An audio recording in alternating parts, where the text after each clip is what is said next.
नमस्कार दोस्तों, राधे राधे, जय श्री कृष्णा।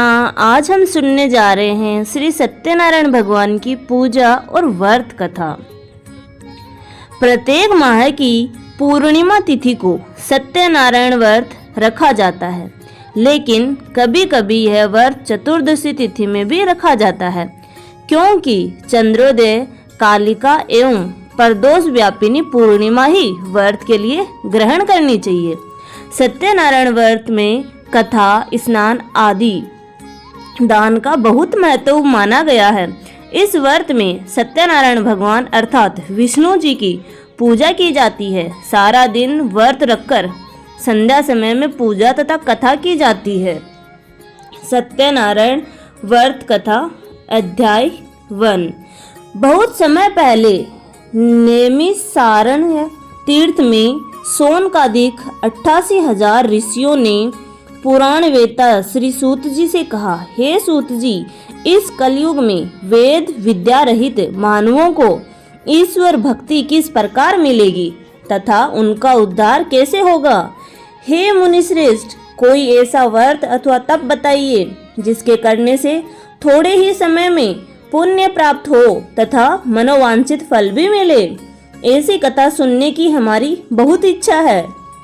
इस प्रश्न पर शास्त्रों के ज्ञाता श्री सूत जी ने कहा, हे वैष्णवों, मैं पूज्य आप सभी ने प्राणियों के हित एवं कल्याण की बात पूछी है।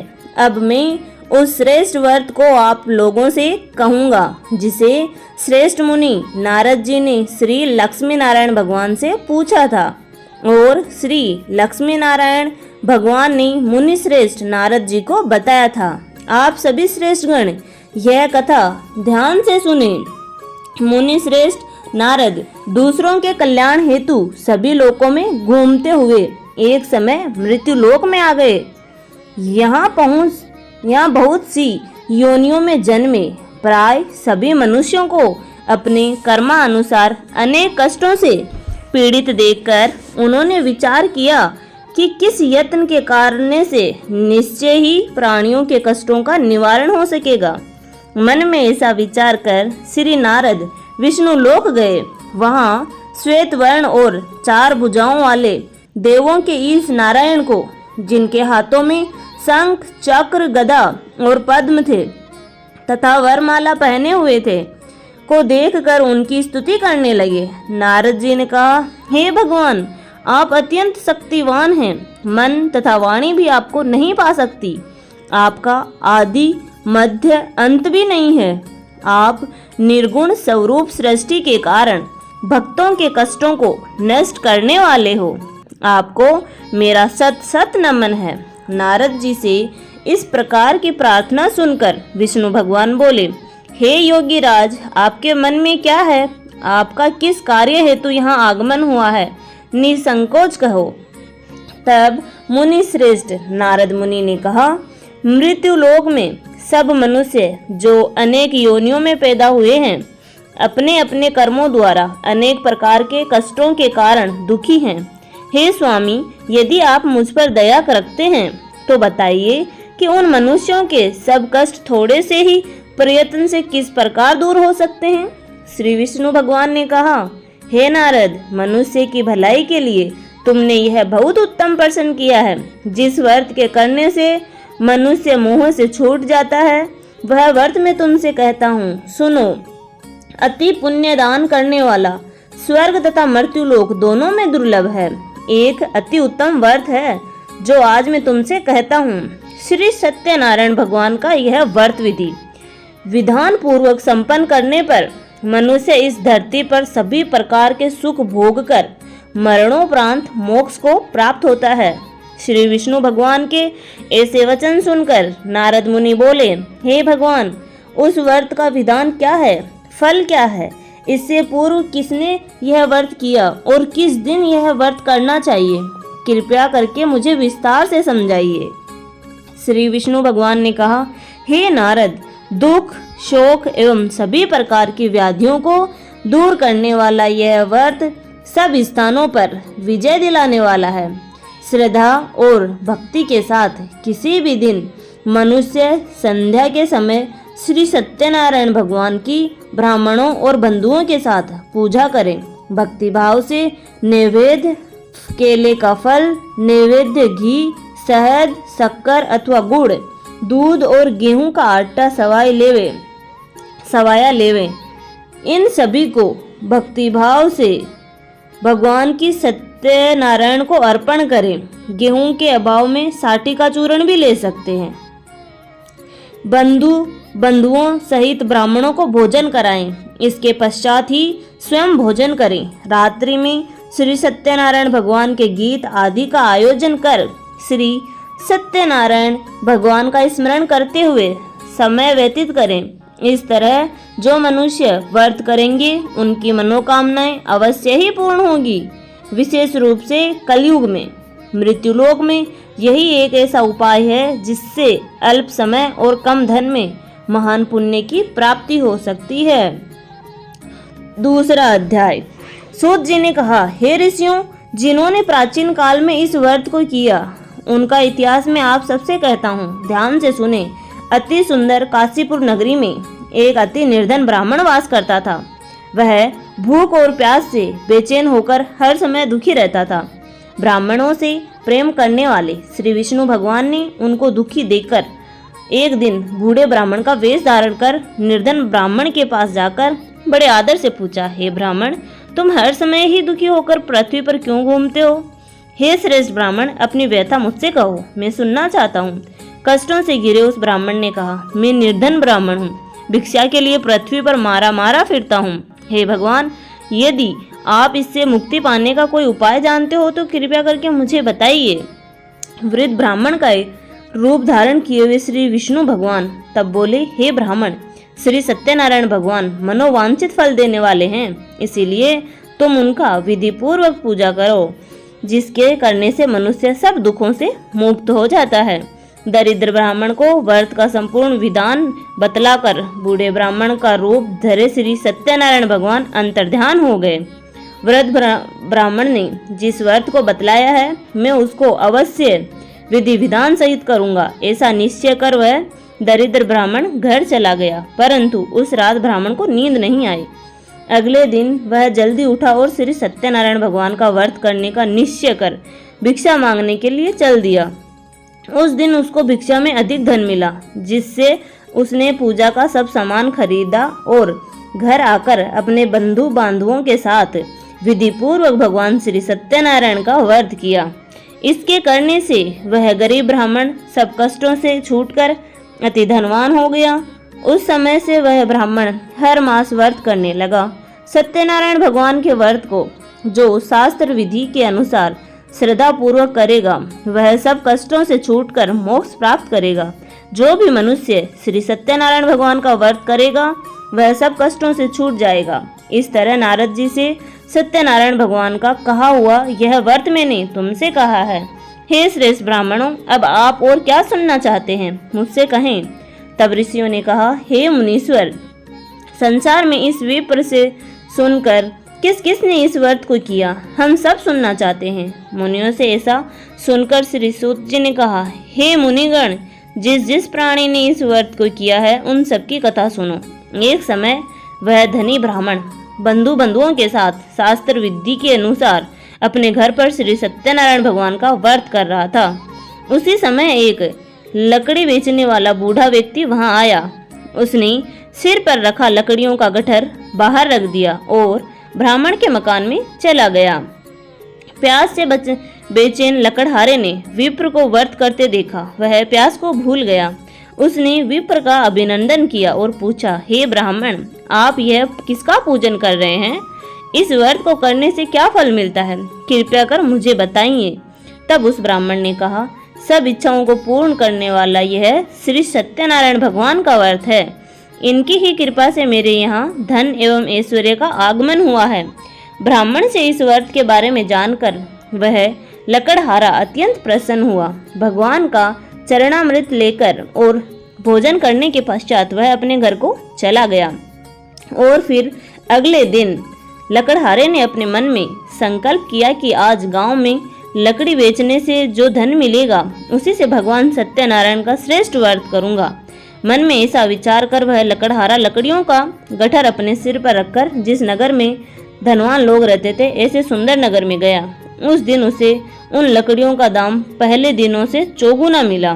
तब वह बूढ़ा लकड़हारा बहुत प्रसन्न होकर पके केले, शक्कर, शहद, घी, दूध, दही और गेहूं का चूर्ण इत्यादि श्री सत्यनारायण भगवान के व्रत की सभी सामग्री लेकर अपने घर आया। फिर उसने अपने बंधु बांधुओं को बुलाकर विधि विधान के साथ भगवान का पूजन एवं व्रत किया। उस व्रत के प्रभाव से वह बूढ़ा लकड़हारा धन धान्य से युक्त हुआ और संसार के समस्त सुख भोग कर बैकुंठ को चला गया। इति श्री सत्यनारायण व्रत कथा द्वितीय अध्याय संपूर्ण हुआ। तीसरा अध्याय। श्री सूत जी बोले, हे श्रेष्ठ मुनियों, अब मैं आगे की एक कथा कहता हूँ। प्राचीन काल में उल्कामुख नाम का एक महान ज्ञानी था। वह जितेंद्रिय और सत्यवादी राजा था। प्रतिदिन मंदिर में जाता तथा गरीबों को धन देकर उनके दुख दूर करता था। उसकी पत्नी कमल के समान सुंदर मुख वाली और सती साध्वी थी। एक दिन भद्रशिला नदी के तट पर वे दोनों विधि विधान सहित श्री सत्यनारायण भगवान का व्रत कर रहे थे। उस समय वहां साधु नामक एक वेश्या आया। उसके पास व्यापार के लिए बहुत सा धन था। वह वेश्या नाव को नदी किनारे पर ठहरा कर राजा के पास आया। राजा को व्रत करते हुए देखकर उसने विनम्रता पूर्वक पूछा, हे राजन, यह आप क्या कर रहे हैं? मेरी सुनने की इच्छा है, कृपया आप यह मुझे भी समझाइए। महाराज उल्लाक मुख से कहा, हे साधु वेश्य, मैं अपने बंधु बांधुओं के साथ पुत्र की प्राप्ति के लिए श्री सत्यनारायण भगवान का व्रत व पूजन कर रहा हूँ। राजा के वचन सुनकर साधु नामक वेश्य ने आदर से कहा, हे राजन, मुझे भी इसका संपूर्ण विधि विधान बताइए। मैं भी आपके कहे अनुसार इस व्रत को करूंगा। मेरी भी कोई संतान नहीं है।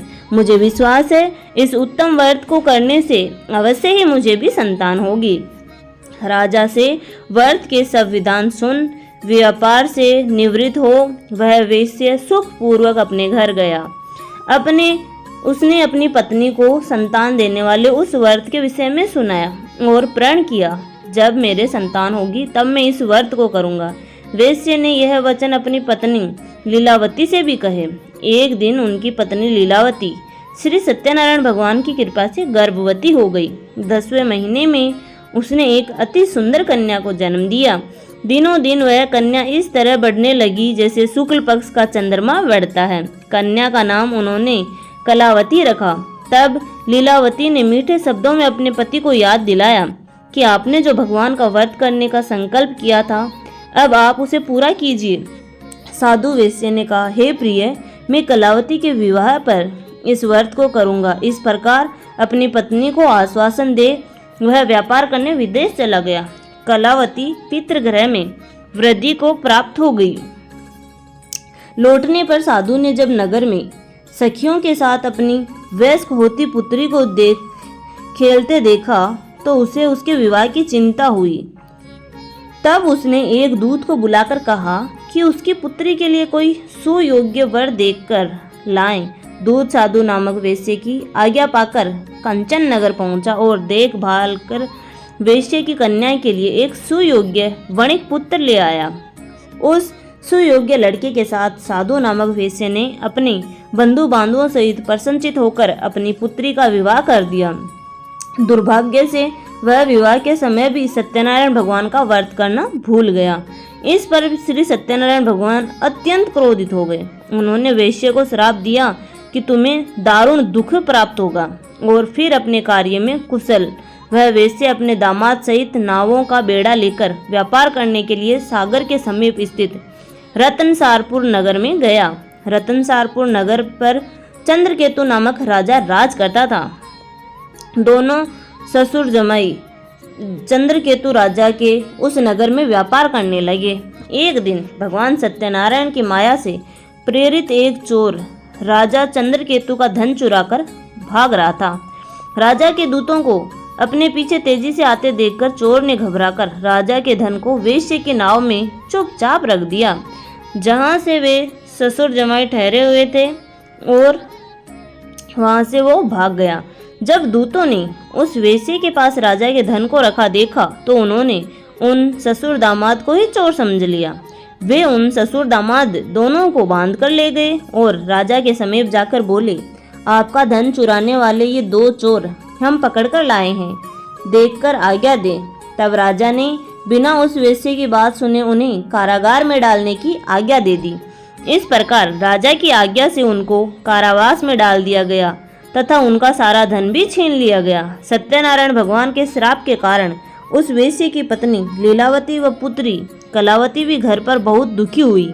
उनका सारा धन चोर चुरा कर ले गए। मानसिक व शारीरिक पीड़ा तथा भूख प्यास से अति दुखी हो भोजन की आस में कलावती एक ब्राह्मण के घर गई। उसने ब्राह्मण को श्री सत्यनारायण भगवान का व्रत विधि पूर्वक करते देखा।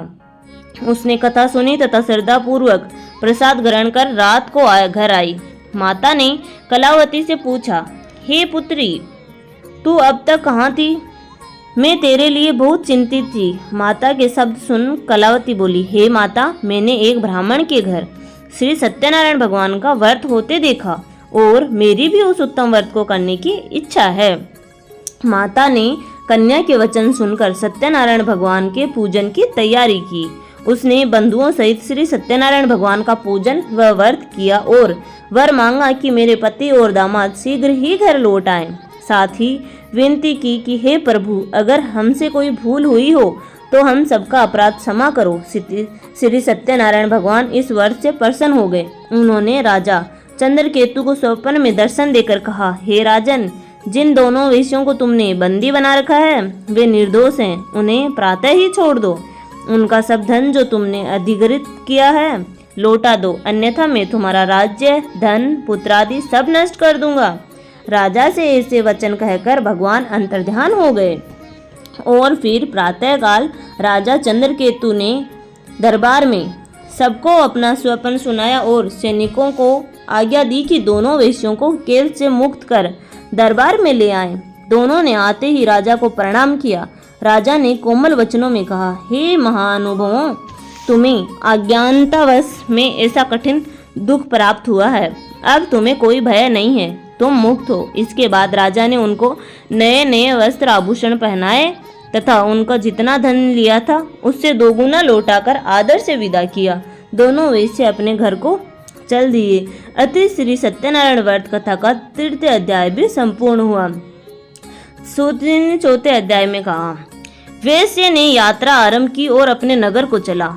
उसने थोड़ी दूर आगे बढ़कर अपनी दंडी वेशधारी श्री सत्यनारायण भगवान ने उनकी परीक्षा लेने हेतु उनसे पूछा, हे वैश्य, तेरे नाम में क्या है? अभिमानी वणिक हंसता हुआ बोला, हे दंडी, आप क्यों पूछते हैं? क्या धन लेने की कामना है? मेरे नाम में तो बेल के पत्ते भरे हैं। वैश्य के ऐसे वचन सुनकर दंडी वेशधारी श्री सत्यनारायण भगवान बोले, तुम्हारा वचन सत्य हो। ऐसा कहकर वे वहां से चले गए और कुछ दूर जाकर समुद्र के तट पर बैठ गए।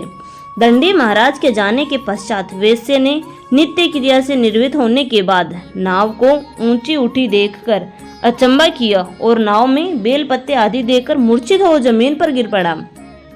मूर्छा खुलने पर अति शोक करने लगा। तब उसके दामाद ने कहा, आप शोक न करें, यह दंडी महाराज का श्राप है, अतः हमें उनकी शरण में ही चलना चाहिए, वही हमारे दुखों का अंत करेंगे।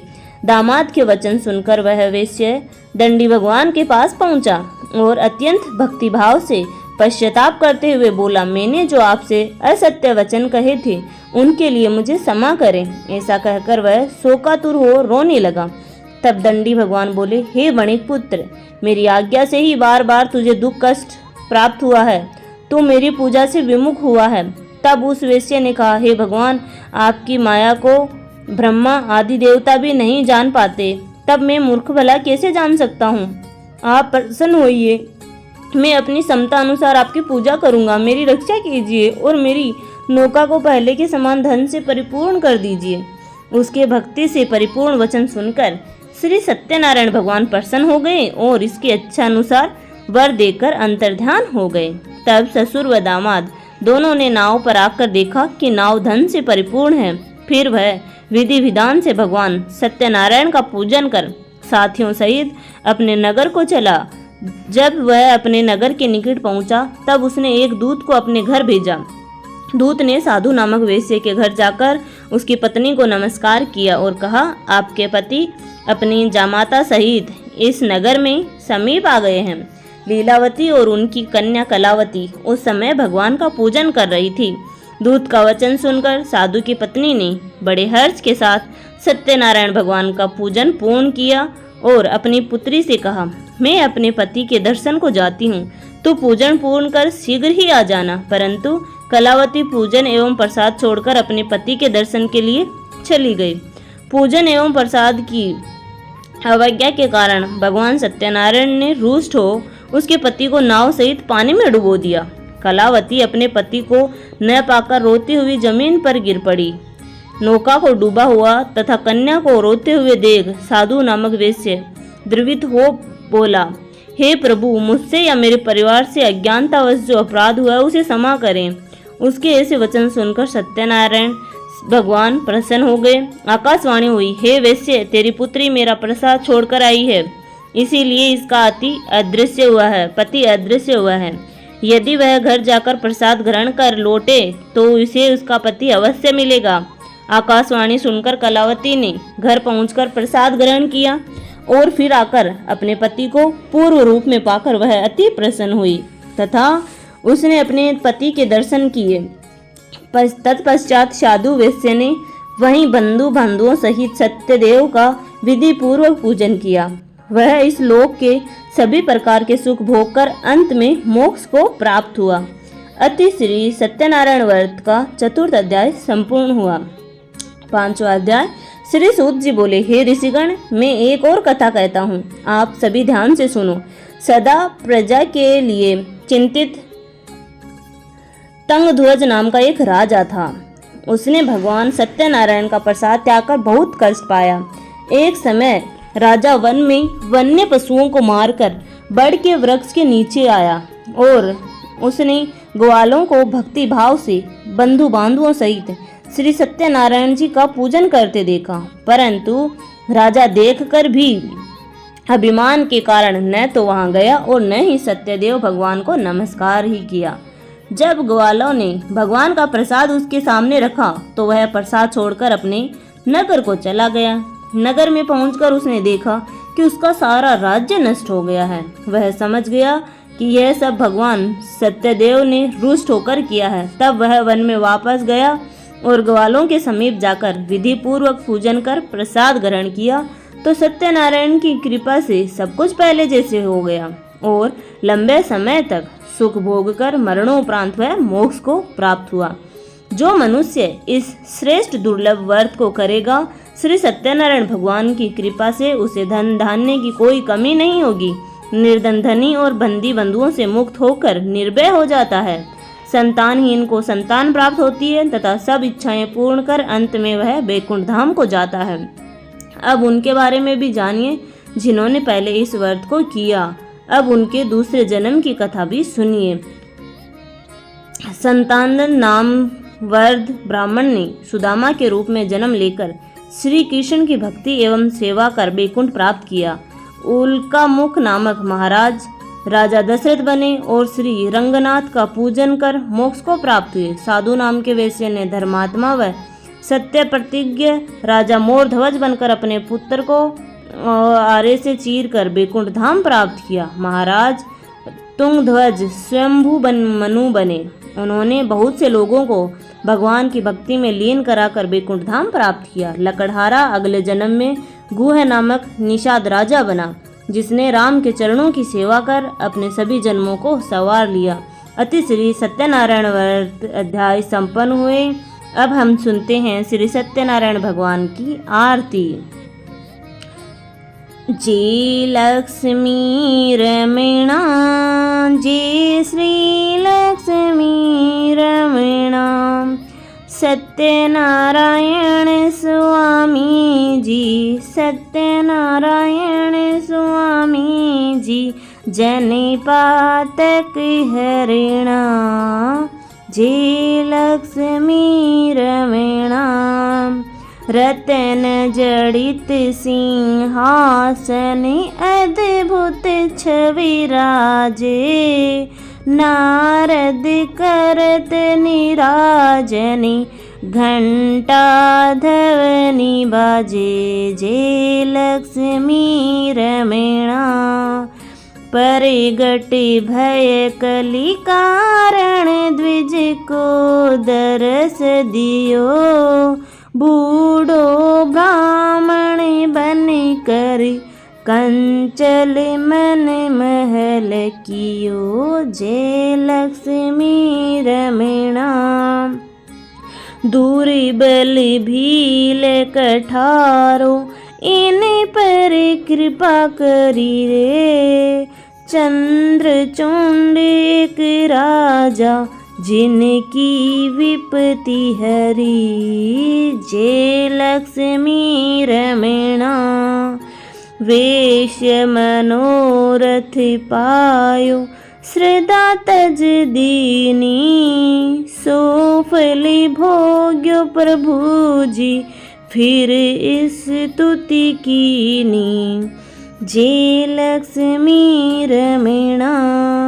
भाव भक्ति के कारण, छिन छिन रूप धर्यो, श्रद्धा धारण कीनी, तिनको काज सर्यो, जय लक्ष्मी रमणा। ग्वाल बाल संग राजा, वन में भक्ति करी, मन वांछित फल दीनो, दीन दयाल हरि, जय लक्ष्मी रमणा। चढ़त प्रसाद सवाया, कदली फल मेवा, धूप दीप तुलसी से, धूप दीप तुलसी से, राजी सत्य देवा, जय लक्ष्मी रमणा। श्री सत्यनारायण जी की आरती, जो कोई नर गावे, कहत शिवानंद स्वामी, कहत शिवानंद स्वामी, मन वांछित फल पावे, जय लक्ष्मी रमणा। बोलिए श्री विष्णु भगवान की जय हो, श्री सत्यनारायण भगवान की जय हो। धन्यवाद दोस्तों, आशा करती हूँ आपको ये हमारी जानकारी पसंद आई होगी। ऐसी ही जानकारी प्राप्त करने के लिए आप हमारे चैनल को सब्सक्राइब करें और लाइक शेयर कमेंट करना